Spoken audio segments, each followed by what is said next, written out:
आप लंग्स का सांस कंट्रोल कर सकते हो पर इसको रेस्ट नहीं दे सकते। या हम लोग को कोई डिजीज़ आती है लेटर ऑन लाइफ में, या हम लोगों को जैसे कोविड ही आया, उसमें जिनके लंग मजबूत थे तो उनको रिकवरी के चांस ज़्यादा थे और जल्दी रिकवरी हुई। लंग मजबूत करने सबसे इम्पोर्टेंट पार्ट है चेंज योर लाइफस्टाइल। लोम बिलोम सबको नाम मालूम है, लेकिन करना कैसे किसी को नहीं मालूम। जब आपने सांस अंदर लिया, डीप इनहेलेशन करके आपने सांस होल्ड किया, उसके बाद आपने सांस छोड़ा, जिसको एक्सहेलेशन या एक्सपीरेशन बोलते हैं। तो सांस छोड़ने के बाद भी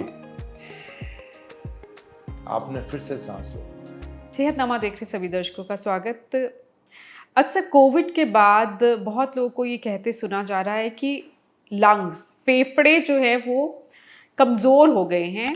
तो क्या कोविड ने फेफड़ों पर असर डाला है, लंग्स पर असर डाला है? और लंग्स को अदरवाइज भी हमारे लंग्स मजबूत होने चाहिए और तभी तो हम जिंदा रहेंगे और सही ढंग से जिंदा रहेंगे, सही तरीके से अपनी ज़िंदगी जी सकते हैं। आज इसी पर बात डॉक्टर दीपक भसीन जी हमारे साथ हैं, उनसे बात करते हैं। बहुत बहुत स्वागत सर। थैंक यू जी। शायद मैंने ठीक ही कहा है कि अगर हमारे फेफड़े मजबूत रहे तो हम सही ढंग से ज़िंदगी जी सकते हैं। और क्या कोविड के बाद लोगों के फेफड़ों में आई है प्रॉब्लम और उन्हें अब ज़रूरी है कि उन्हें मजबूत रखा जाए, ध्यान रखा जाए उनका? सी, लंग्स हमारा एक बहुत ही इम्पोर्टेंट ऑर्गन है। जैसे हार्ट है, हार्ट आप लेके चलिए कि 3 मिनट से 5 मिनट के बीच में नहीं धड़कता है ढंग से, तो आपका ब्रेन भी काम करना बंद कर सकता है। उसके बाद धड़केगा वापस, तब भी हो सकता है कि ब्रेन इंजरी कोई हो जाए हम लोग को, ठीक है। इसी तरह लंग्स का है कि आप लंग्स जो सांस भी रेगुलर, आप कभी लंग्स को रेस्ट नहीं दे सकते। आप लंग्स का सांस कंट्रोल कर सकते हो पर इसको रेस्ट नहीं दे सकते। आप इंजरी जैसे बोलते हैं हम लोग, मान लीजिए हमारे हाथ में कहीं इंजरी आ गई है तो हम लोग उसको प्लास्टर बांध सकते हैं, फ्रैक्चर हो गया है तो कुछ भी कर सकते हैं, उसको रेस्ट दे सकते हैं, पर लंग्स को रेस्ट नहीं दिया जा सकता। इसलिए लंग्स हमारे हमेशा स्ट्रॉन्ग होने चाहिए। रादर जब हम लोग के पास स्ट्रेस है, काम, हम लोग को ज़्यादा काम करना है, मतलब दौड़ना है, जहाँ हम लोगों ने ज़्यादा देर तक काम करना है, या हम लोग को कोई डिजीज़ आती है लेटर ऑन लाइफ में, या हम लोगों को जैसे कोविड ही आया, उसमें जिनके लंग मजबूत थे, ठीक है, तो उनको रिकवरी के चांस ज़्यादा थे और जल्दी रिकवरी हुआ। जिनके लंग्स वीक थे, अब लंग्स वीक और लंग्स स्ट्रॉन्ग आप कैसे डिफरेंशिएट लंग्स वीक कैसे हो जाते हैं? हाँ, अब लंग्स वीक में सबसे तो इम्पोर्टेंट, आप जिस चीज़ को यूज़ करेंगे वो बढ़ेगी, जिसको आप यूज़ नहीं करेंगे वो कम होगी। अब हम लोग की लंग की कैपेसिटी अगर आप देखें तो कितने लीटर है, 4 लीटर 5 लीटर, आपकी हाइट से डिपेंड करता है, आपका लंग के साइज से डिपेंड करता है, ठीक है। लेकिन हम लोग जो नॉर्मल बैठे, अभी आप और हम सांस ले रहे हैं, तो हम लोग कितना सांस लेते होंगे? 700 ml, 800 ml, 1 लीटर भी नहीं ले रहे हैं हम लोग। उसमें से 150-200 ml हमारा ऊपर रह गया, 300-400 हमारा लंग के अंदर गया। और हम लोग अच्छा सांस ले रहे हैं तो, राइट, पर मोस्ट टाइम हम लोग वो भी नहीं लेते। अच्छा सांस मतलब डीप गहरी ब्रीदिंग सांस करते हैं, लेकिन बात करते हो तो डीप ब्रीथ कर नहीं सकते आप, तो उसके लिए आपको अलग से एक्टिविटी करनी पड़ेगी। मीन्स जैसे अब हम लोगों ने मसल्स बनाने हैं, अब सबको बाइसेप्स का मालूम है। अब बाइसेप्स के लिए कोई डंबल लगाता है, जो कोई वेट उठाता है, जो कुछ भी करता है, शोल्डर बनाना है, जो चेस्ट मसल बनाने हैं, तो उसके लिए हम लोग की स्ट्रेंथनिंग होगी, राइट।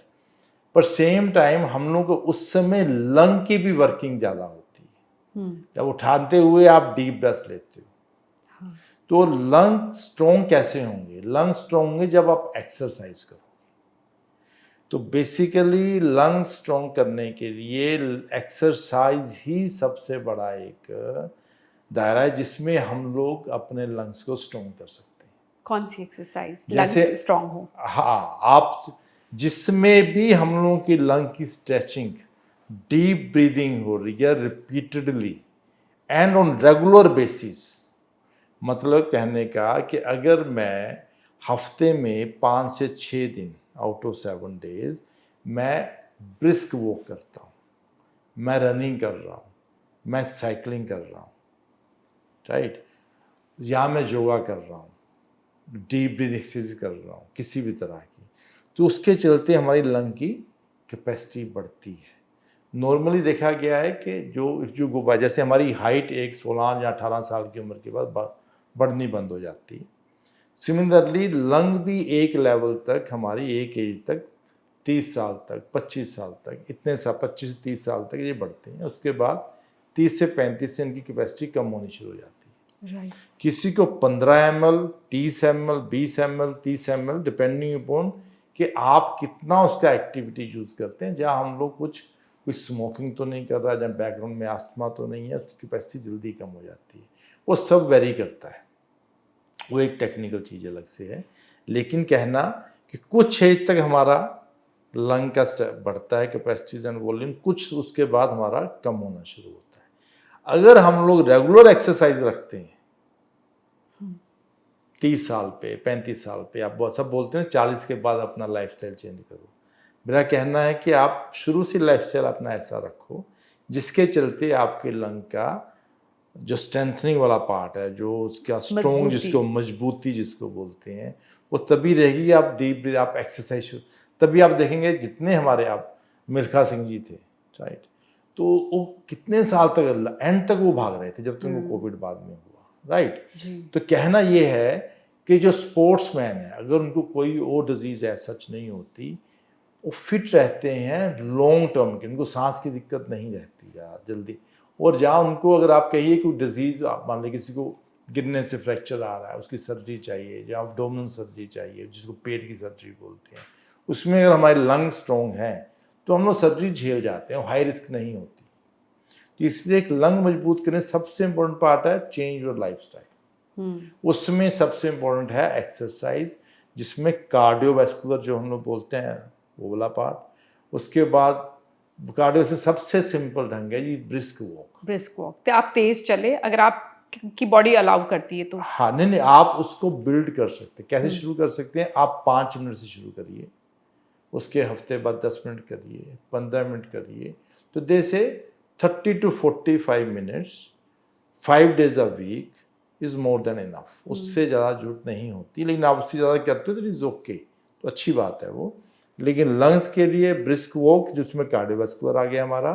उसके बाद मसल स्ट्रेंथनिंग, हमारे मसल जैसे हम थोरेसिक कैविटी है जो जिसके अंदर लंग्स पड़े हुए हैं, अगर उसके मसल्स हमारे स्ट्रॉन्ग होते हैं, वो उसको बाहर अच्छा से खोलते हैं, तो उसकी मसल स्ट्रेंथनिंग भी चाहिए। It is not only lungs matters, it is muscles, जो हमारे मसल्स जिसको ढक रहे हैं, उस कैविटी में बड़ा हुआ है, उसको खोलने के लिए भी हम लोगों को मसल स्ट्रेंथ की एक्सरसाइज चाहिए। तो cardiovascular and strength, muscle strength, जो आजकल वेट बियरिंग एक्सरसाइजेस भी कह रहे हैं आप करिए, तो वो भी हेल्पफुल होंगे। हाँ, देखिए एक्सरसाइज इन एनी फॉर्म अगर आप ढंग से कर रहे हो तो उसमें लंग्स की एक्टिविटी होनी ही है, राइट। पर सबसे इम्पोर्टेंट जो मैं सोचता हूँ वो ये है कि अगर हम लोग ओपन में करते हैं जिस समय एंड अर्ली मॉर्निंग, क्योंकि उस समय हमारा जो आपके एयर क्वालिटी बेस्ट टाइम होता है उस समय का, तो आप उसको इनहेल डीपली करते हैं तो आपको लंग मजबूत होंगे, क्योंकि आपको infection, you can prevent infection. तो दूसरा आता है, पहला लाइफस्टाइल में एक्सरसाइज वाला पार्ट आ गया। सेकेंड इज अगर आपको इन्फेक्शन कम होता है, अब इन्फेक्शन कम होने के लिए क्या करना पड़ेगा? आपको इम्यूनिटी बढ़ानी पड़ेगी। एक तो एक्सरसाइज करेगा, इम्यूनिटी बढ़ाएगा। दूसरा आपकी न्यूट्रिशन, जिसमें आपके प्रोटीन्स कितने हैं, आप उसमें कितना फैट और कार्ब्स ले रहे हैं, आपका वेट कितना है, टाइमली आप खाना खा रहे हैं कि नहीं। क्योंकि आपकी आज की डिजीज में, जो आपने कोविड की बात की, कोविड वायरल इलनेस है। कोविड से पहले भी बड़े पैंडेमिक आए जो पूरी दुनिया को उन्होंने हिलाया, ठीक है। इन्फ्लुएंजा के थे, फ्लू के थे, स्वाइन फ्लू आया 2009 में जो हमारी लाइफ टाइम पे आया, जो सबसे पहले उन्होंने उसका देखा। उस इतना कंटेजियस नहीं था जितना कोविड था, लेकिन स्वाइन फ्लू भी हम 10-12 साल पीछे 2009 से भी तो बहुत ट्रीट किया।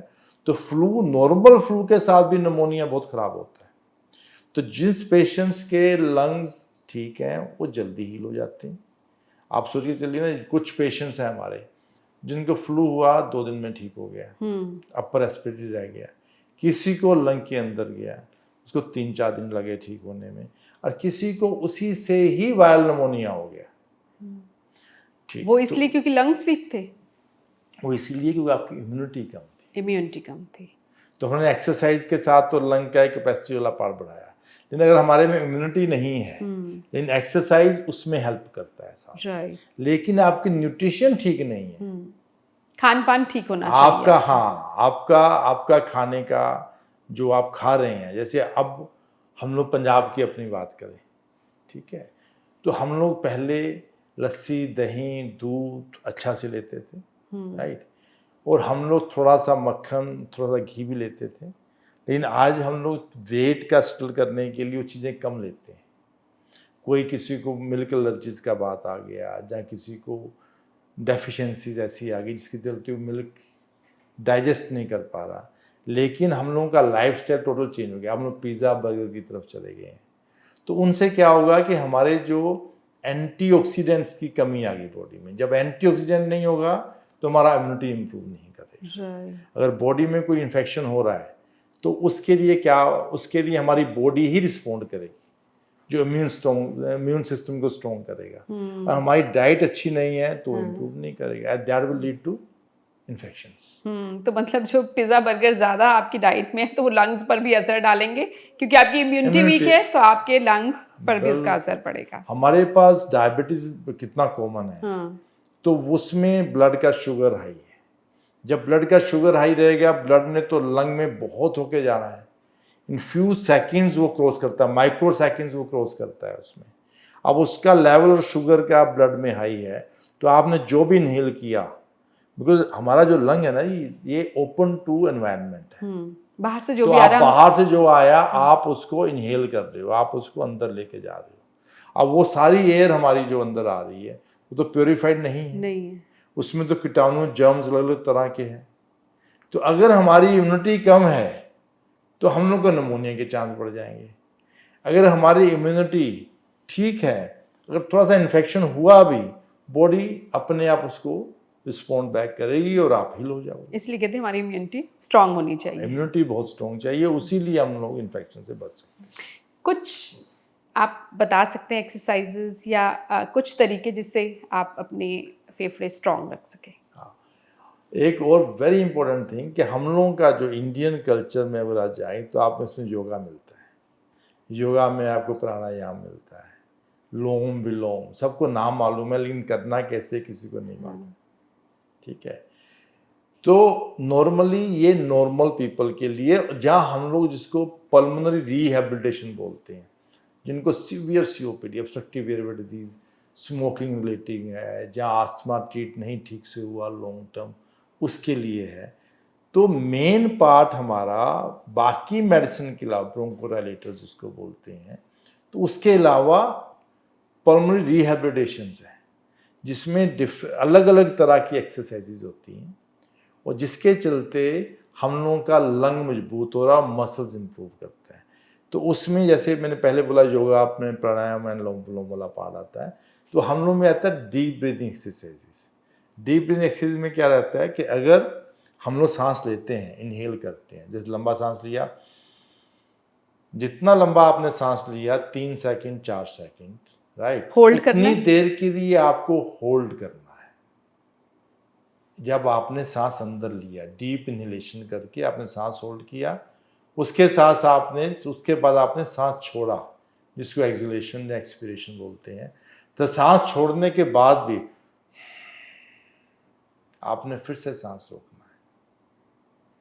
तो मतलब आपने सांस लेने के बाद भी, डीप ब्रीथ लेने के बाद भी सांस रोकना है कुछ सेकंड के लिए। हाँ, जितने सेकंड्स के लिए शुरू में हो सकता है। जब हम काउंटिंग करने जाते हैं, जब सांस के लिए शुरू में ऑब्वियसली आप ठीक से नहीं कर पाओगे, तो आपका सांस कम सेकंड के लिए रुकेगा। लेकिन with the period of time, आपको after 1 month 2 month down the line, हो सकता है कि वो आपका ब्रीदिंग वाला पार्ट आपको खुद से समझ लेने जाएगा। आई फील 3 से 4 ब्रेथ लेने के बाद हमारे लंग्स अपने आप खुलना शुरू हो जाते हैं, बिकॉज बेजल लंग्स जो हमारी पीठ की तरफ पड़े हुए हैं, पीछे लंग पड़े हुए हैं, जहाँ से हम लोग सांस ही नहीं ले रहे हैं, वो बिल्कुल बैठे हुए हैं। अब हम उसको खोलेंगे तो धीरे धीरे वो खुलना शुरू। पहले तो डीप ब्रीदिंग एक्सरसाइज हो गया। सेकेंड एक होती है purse lip breathing. Purse lip breathing कैसी होती है? जैसे आपने सांस लिया तो आपने छोड़ना मुंह से सांस, जैसे आपके लिप थोड़े से पर्स टाइप का जो स्ट्रिंग खींचते हैं बनता है, उसके हिसाब से होता है सीटी हाँ, जैसे जैसे बजाते आप हैं। विसल बजाते हैं उसको पर्स लिप, ये बेसिकली पल्मोनरी रिहेबिलिटेशन में आता है, लेकिन ये हम लोग नॉर्मली अपने लिए भी कर सकते हैं। इससे क्या होगा, आप सांस अंदर लेके बैठे हैं तो डीप ब्रेथ आ गया, यहाँ पे आप लंग तक, नीचे तक, बेस ऑफ लंग तक चला गया, उसके बाद जब आपने छोड़ना है सांस तो आपने पर्स लिप किया, तो इसमें एक प्रेशर प्रोड्यूस होता है जिसके चलते वो लंग के नीचे के हिस्से को थोड़ा देर और खोल के रखता है। पूरा मुंह नहीं खोलना, थोड़ा सा आपने जैसे विसल जाते हैं तो उसमें आपका एक लंबा सांस छोड़ना है विथ लिप्स लाइक, जैसे आप विस्लिंग कर रहे हैं, इसमें आप सीटी मारते हैं। तो हम लोग इसको इंसेंटिव स्पेरोमीटर अपने पेशेंट्स के लिए हॉस्पिटल में यूज़ करते हैं। तो आप पर्स लिप ब्रीदिंग भी कर सकते हैं, ठीक है। उसके बाद हम लोग जब भी, मेरा जैसे हम लोग आईटी प्रोफेशनल्स हैं, राइट, तो आप काम कर रहे हैं, आपको पता नहीं चलता 1 घंटा बीत गया, 2 घंटा। अब आप देखेंगे कि आपके जो हमारे पास जो घड़ियाँ डिजिटल हैं उसमें आपका ब्रीदिंग का आता है कि आपका ये समय सांस लेने का टाइम आ गया, कि आप बैठे हैं आराम से सांस नहीं ले रहे। अगर हर एक घंटे में आप सिंपल वॉक करते हो, पानी लेने जाते हो, जहाँ आप सीढ़ी चढ़ के जा रहे हो, तो उस समय भी अगर आप 5 या 6 लंबे ब्रेथ लेते हैं तो that is also very helpful. और इसमें कोई एफर्ट भी नहीं लगना है, इसमें कोई एफर्ट नहीं है, सिर्फ याद रखना है कि सिर्फ- आपको चलना है। तो आप रेगुलर अगर इसको अपनी हैबिट में इनकलकेट कर लें, अपने पास रख लें, तो मुझे लगता है कि लंग की समस्या होने के चांसेस कम हो जाएंगे। उसके अलावा जैसे हम लोग एसी में बैठे हैं, एयर कंडीशन हर समय बैठते हैं, जहाँ कूलर्स में बैठते हैं, अब तो डाटा ये भी बता रहा है कि जैसे हम लोग इसके एसीज की जो हवा, जैसे हम लोग गाड़ी में बैठते हैं एसी ऑन करते हैं, तो हम लोग विंडो पेंट्स नीचे शीशे नीचे नहीं करते, जिसके चलते पूरी की पूरी एक स्मेल टाइप की आती है, पर आफ्टर सम टाइम्स हम लोग कंफर्टेबल चलते रहते हैं। वो गैसेस, वो फ्यूम्स जो उस समय स्मेल वाला पार्ट है, अगर हम लोग को विंडोज़ ओपन रखते हैं थोड़ी देर के लिए एसी ऑन करके, वो भी हमारे लिए हेल्प करता है। Very important. और उसके बाद अगर हम लोग शुरू में कूलर्स यूज़ करते हैं, जून में, जुलाई के महीने में, जब हम लोग मई जून में ड्राई वाला हीट होता है, तो उसमें अगर हम लोग को वो पीछे हम लोग यूज़ करते हैं, पानी डालते हैं उसके ऊपर, वो काफ़ी दिन से पड़े डस्ट के साथ आता है, दिन भर आपने चलाया नहीं, रात को आपने चलाया, तो उसमें आपका जो डस्ट आता है, जो उसमें फंगस भी आता है। तो जो लोग एलर्जिक हैं फंगस को या ऐसे डस्ट को, उनको बहुत सा इश्यू आता है उसी के चलते, राइट। उसी के चलते हमारे लंग में इन्फेक्शन या अस्थमा बढ़ने के चांस हो जाते हैं। तो ये कुछ चीज़ें हैं जिसके साथ हम लोग लंग को स्ट्रॉन्ग करते हैं।